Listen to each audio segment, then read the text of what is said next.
నేను జిఆర్ మహర్షి.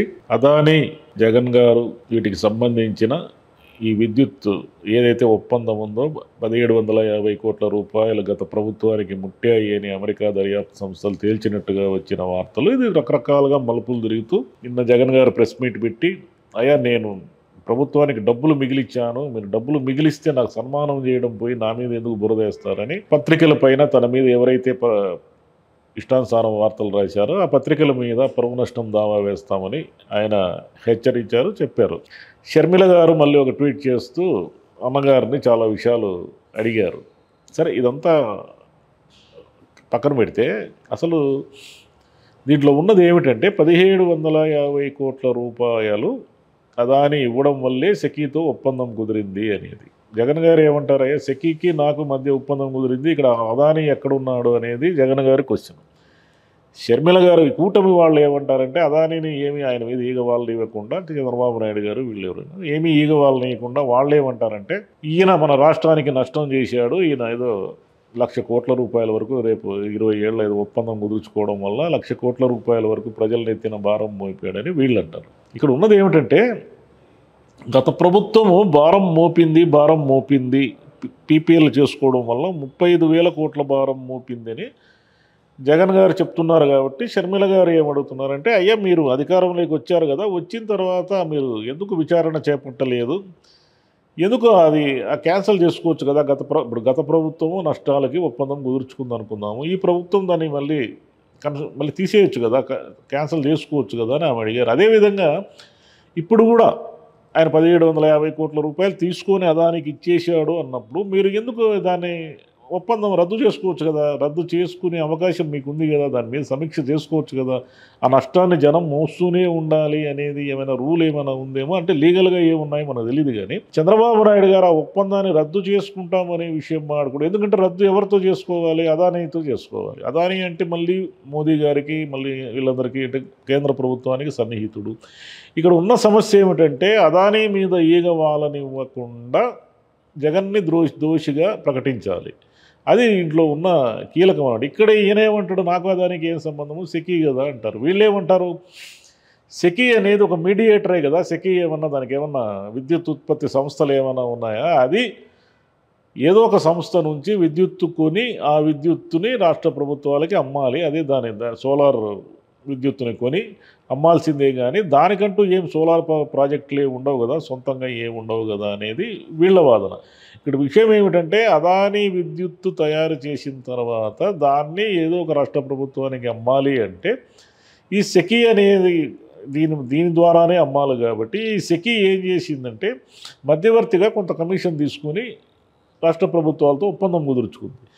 ఈ ఒప్పందంలో రాష్ట్ర ప్రభుత్వాలు ఎందుకు ఒప్పుకున్నాయి అంటే అదానీ డబ్బులు ఇచ్చాడు కాబట్టి రాష్ట్ర ప్రభుత్వాలు ఒప్పుకున్నాయి అనేది మనకు వినిపిస్తున్న ఆరోపణ. ఇప్పుడు ఈయనేమంటారంటే జగన్ గారు, అయ్యా తక్కువ దానికి నేను తీసుకొచ్చాను కదా, మీరు చెప్పిన గుజరాత్లోనో రాజస్థాన్లోనో తక్కువ ధరకు దొరుకుతుంది అనే దానికంటే కూడా అక్కడ ఉత్పత్తి అయ్యేది అక్కడే కాబట్టి అక్కడ వాళ్ళకి ఉత్పత్తి ఖర్చు తగ్గడం వల్ల అక్కడ ఆ ప్రభుత్వాలకు వాళ్ళు కావాలంటే తక్కువ ధరకి అమ్మగలరు. కానీ ఇక్కడ ఆంధ్రప్రదేశ్కి లేదా తమిళనాడుకు రావాలంటే ట్రాన్స్మిషన్ ఛార్జీలు విపరీతంగా అవుతాయి. ఈ ఖర్చులు ఇవన్నీ లెక్కేస్తే మరి మీరు ఎలా దాన్ని లెక్కలు తీస్తారో ఆ లెక్కన నేనే తక్కువ ధరకే కొని ఎంతో 1,000 కోట్ల రూపాయలు మిగిలిచ్చాను కదా ప్రజలకి, మిగిలిచ్చినప్పుడు మీరు నాకు శాల్వా కప్పాలి కదా అని ఆయన అంటారు.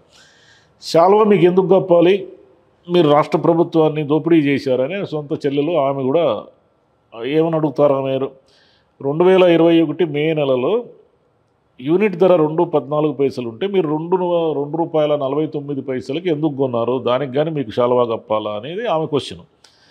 అదానీ వద్ద గుజరాత్ ₹99 కొంటే మీరు 50 పైసలు ఎందుకు పెట్టారు, 50 పైసలు ఎందుకు పెట్టారంటే ట్రాన్స్మిషన్ అంటే అక్కడ ఉత్పత్తి ఖర్చులు గుజరాత్లోను రాజస్థాన్లోనే సోలార్ విద్యుత్ ఉత్పత్తి ఎక్కువ ఉంది కాబట్టి వాళ్ళకు ఉత్పత్తి ఖర్చులు తగ్గడం వల్ల వాళ్ళు అంత చీప్గా ఇవ్వగలుగుతున్నారు, దూరం రావడం వల్ల ఇవ్వలేని పరిస్థితి అని ఈయనంటారు. ఇప్పుడు మొత్తం మీద ఇదంతా ఎటుపోయి ఏమవుతుందంటే దీంట్లో పరస్పరం ఆరోపణలు చేసుకోవడంతో పాటు అసలు విషయం ఏమిటి, నిజంగా 1750 కోట్ల రూపాయలు అదానీ నుంచి ముట్టిందా లేదా?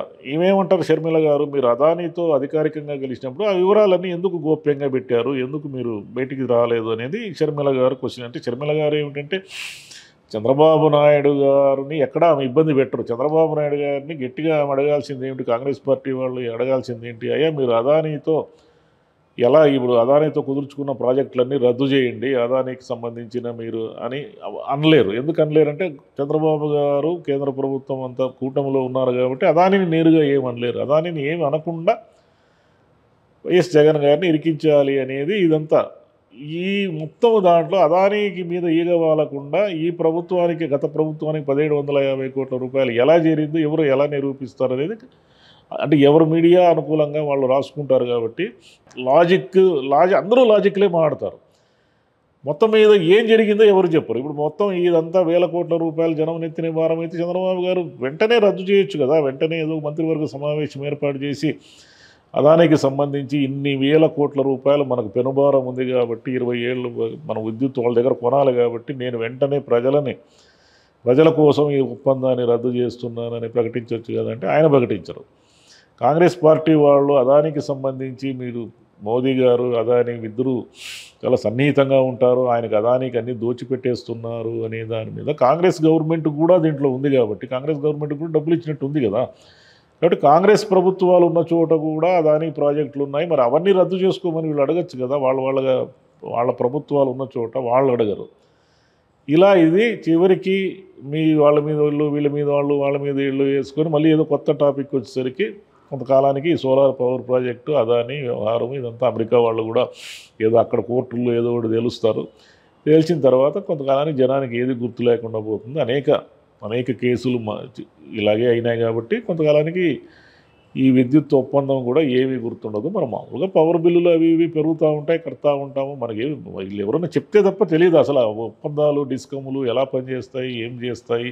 మనకు విద్యుత్ బిల్లులు పెరిగినప్పుడల్లా అయ్యో ఇంత వచ్చిందా ఇవన్నీ నెత్తినేసారని అరవడమే తప్ప జనము వాస్తవంగా ఏం జరుగుతుంది, ఏం జరగదు, ఈ విద్యుత్ అంతా ఎక్కడి నుంచి వస్తుంది, మధ్యలో ఎంతమంది ఇలా కమిషన్లు తీసుకుంటారు, లేకుంటే ఇదంతా న్యాయంగానే మనకు వస్తూ ఉందా, విద్యుత్ ఛార్జీలు ఇవన్నీ మనకు తెలిసే అవకాశం కూడా లేదు. ఎందుకంటే రెండు మూడు రకాలుగా మీడియా అనుకూలంగా వ్యతిరేకంగా రకరకాల వార్తలు వస్తూ ఉండడంతో అసలు వాస్తవంగా ఏం జరిగింది అనేది తెలుసుకోవడం అత్యంత కష్టమైన విషయంగా మారింది. Thank you.